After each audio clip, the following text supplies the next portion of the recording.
Hey everyone, Luke here. Just thought I'd do a quick update video as I drive over to my girlfriend's place. Lovely sunset right now, by the way. It's pretty nice right now, actually. But just want to give you guys an update. I thought it'd be a good time to do a video. A nice Sabbath drive during the sunset as Sunday approaches. Start the work week. Side note, I do feel intuitively that it's actually best if you work 6 days a week, and then you rest Friday night to Saturday night, which is what I kind of did after working really hard Friday. I like putting in a long day Friday, just to prepare for the Sabbath. I actually worked like 12, 13 hours on Friday, just working on various projects and whatnot. Which was nice, I liked it, and it prepared me mentally for the Sabbath to get that hard work a day in, so I could take the sort of 24 hours off. But you should be working most of the time. You should really be healing on your nutritional balancing program, or you should be working, and anything else is selfish, which is it's okay once in a while. Sometimes you need rest, right? Because rest is part of nutritional balancing. Rest is part of healing, you know what I mean? So it's important that we also realize, though, that taking rest, taking naps and sleeping, that's part of development. That's part of nutritional balancing science. So I don't mean that you should be going balls to the wall all the time, 12 hours a day. You need time to do your enemas and saunas and things like that. But I mean, just try not to waste too much time. Try to be of service. There's a lot of lazy people in our society. A lot of people that take advantage of others, don't provide as much as they could to society. Partially because they're sick and they don't have the mental functioning to, be of great service. I do believe that Saturday actually energetically is the most helpful day to rest, actually. So I think that many people that follow the Sabbath make certain mistakes, right? So you see this in Jewish people. I was raised Seventh-day Adventist as well. I think Seventh-day Adventists actually make this mistake too. And they make the mistake of, they put too much emphasis on the Sabbath. And what I mean by that is that they kind of go off on a tangent on things that doesn't really say in the Bible, and it's not true. So, Seventh-day Adventists, a lot of times they pretend like keeping the Sabbath affects your eternal salvation. So, it's like you need to keep the Sabbath or it'll affect your eternal salvation, okay? Or else, you'll be condemned. And the Sabbath is nothing like that, okay? All the Sabbath is, at its deepest level, is a recommendation that there's a certain 24-hour period where it's best for human beings to rest, because God, the Father energy, rests on that day. And this is the truth, okay? So energetically, as a human being, there's best times to do certain things, right? There's best times to sleep. Like, you will have more energy if you go to sleep early and then tend to wake up earlier. So if you should actually, kind of go to bed with the sun. Okay? Human beings are designed to go to bed early. And you'll notice that if you go to bed by 9:30, 10 o'clock every night, preferably like 9:30 actually, you'll have more energy the next day. If you're watching this video, try it out yourself.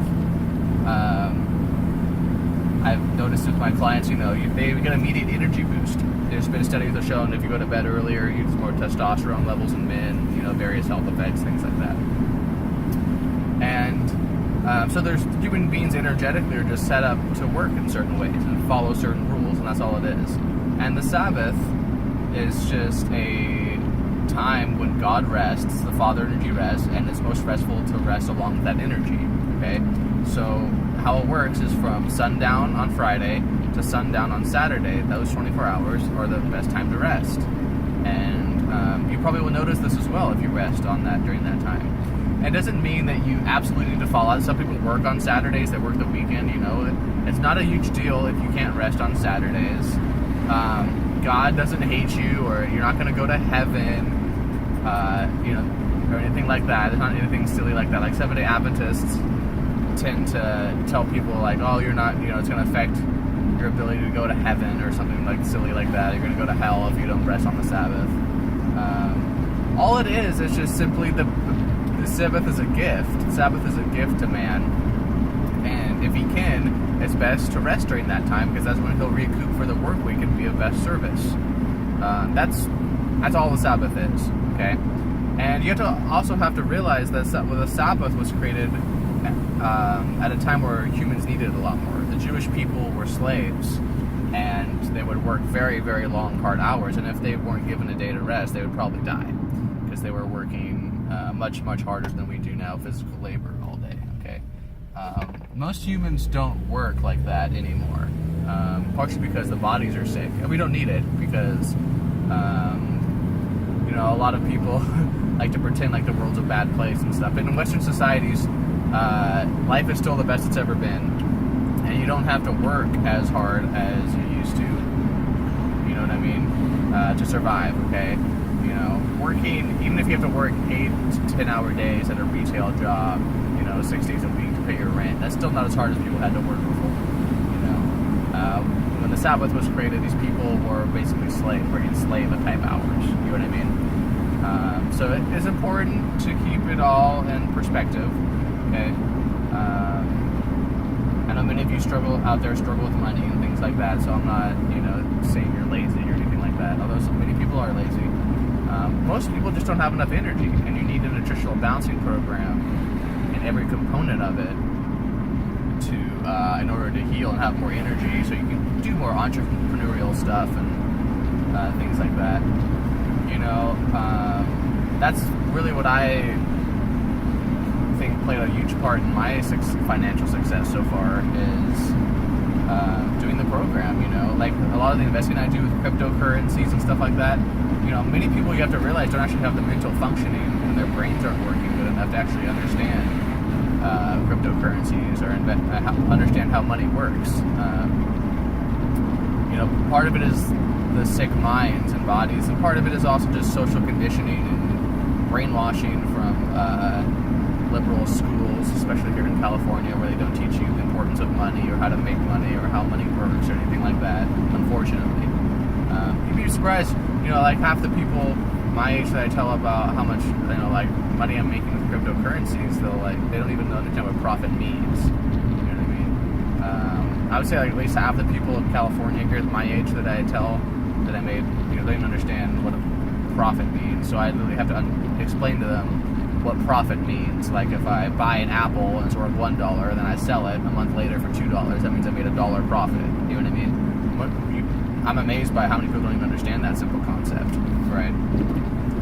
It's because we're not taught that in school for various reasons. We're not really taught how money works, or who makes our money, or how our money is controlled, and things like that, for various reasons. Other news, Bitcoin actually broke all-time high today.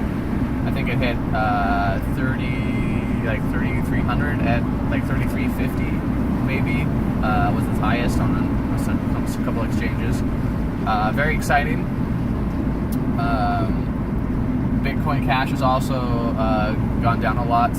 If you had watched that video yesterday and done what I said and sold your Bitcoin Cash as soon as possible for more Bitcoin, you'd be in really good shape. You would have made a hefty profit. You know what I mean? So I don't think Bitcoin Cash will survive.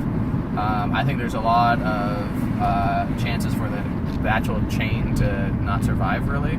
There could be minor attacks where people mine maliciously on the new chain because of its low hash rate, things like that. There's lots of problems with a contentious hard fork like that with the same mining algorithm that Bitcoin uses. I think there's going to be, I don't know if it'll survive, and even if it does survive, I don't see an economic reason for it.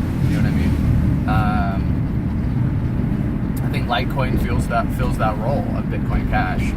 Especially now that I think Bitcoin's also gone up a lot because people have realized that the hard fork isn't a huge factor to Bitcoin stability, and its pricing in segregated witness. Segregated witness is probably the most important upgrade Bitcoin has ever had, and it gets locked in Tuesday, and then it will upgrade the network 2 weeks later after everyone has had a 2-week grace period to update their nodes. Okay, and this is a very, very important upgrade. So Litecoin already has segregated witness, and once Bitcoin has segregated witness, these two blockchains will be able to seamlessly talk to each other through something called the Lightning Network. And basically, Bitcoin won't really have to scale as much as people thought, because it can be a store of value while people use Litecoin for payment seamlessly, exchanging Bitcoin for Litecoin and vice versa. You know what I mean? So again, I don't really see an economic reason for Bitcoin Cash to exist. I could be wrong. It's all a gamble. I encourage you to do your own research. You know what I mean? I still think Ethereum is solid. Still like Populous, still like Veritasium. Hopefully I will make a video soon, maybe tomorrow. Well, I don't think I'll have time tomorrow, actually. Maybe Monday.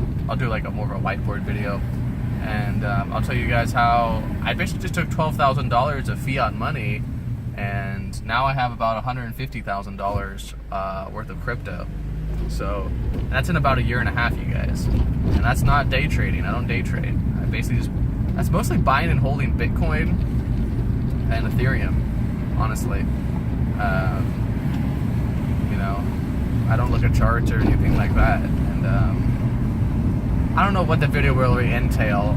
It's going to be a pretty simple video because, like I said, it's just me talk about me buying Bitcoin and stuff like that. It's not really for day traders or anything like that. And I encourage you guys, hold on to your crypto for a good portion, because then you start to experience like snowballing profits, right? So a lot of people, like when Bitcoin moons to when it mooned to $3,000 last time, they sold, and now they're regretting it.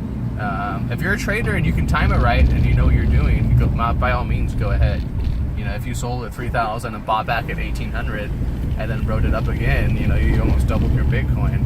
But unless you really know what you're doing, it's very hard to time, and I don't really recommend it, to be honest. I think wealth is much better accumulated through longer term, because the longer term you're investing, the less likely you are to make mistakes, right? There's less variables, longer time frames. Does that make sense to you guys? So if you're doing like 5-minute trades on like 5-minute intervals and you're trying to guess like 5-minute movements in the market, there's a lot of volatility, right? It's harder to guess. But if you're doing 5-year trades, and where technology is going over the next 5 years, well, that's there's less variables there, just because there's just less variables over time, just because things like volatility and everything smooths out more. You know what I mean? And so the general uptrend is still existent, I think, in cryptocurrencies. And it's going to be for the foreseeable future, you guys. Kind of update on my own healing program. I'm detoxing a lot of my left side still. I don't know if you can see this when I talk, but my jaw's still a little lopsided. And then as I heal, my tongue puts more pressure on the roof of my mouth. It actually makes my left side drain, as my tongue actually makes my jaw kind of heal, which is an interesting thing. I've actually come to the conclusion that tongue posture is the most important part of posture, actually. It's the way that your tongue actually supports the roof of your mouth, which supports your head, which supports your neck and makes your neck up straight, which makes your whole body float more, and it makes it able to have good posture. And so the root of posture is actually tongue posture. But anyway, I hope you guys enjoyed the video. That was some Saturday musings. Enjoy the Bitcoin all-time high if you're invested. If you're not, go to Coinbase.com. Maybe when I get back, and I'll be able to put a Coinbase link at the bottom of this video. Maybe I could put it in the description. Well, I don't have my computer, so I don't have the link. Never mind. But maybe I'll figure out a way to put it in the link when I upload it tonight. And yeah, enjoy the rest of your Sabbath if you're watching this. And get invested with those cryptocurrencies if you can. Buy some Bitcoin at least. Buy some Litecoin. I really like Litecoin still. And do your nutritional balancing program. Okay, you guys? It's going to get crazy out there. I think late August, early September, it's going to get a little bit crazier. And we're going to see a lot of volatility in the paper currency and the debt markets with banks and stuff like that. So it's important to be of healthy mind, because you might need to move. You might need to switch occupations real quick. There's just going to be more upheaval than we've experienced recently. So be prepared.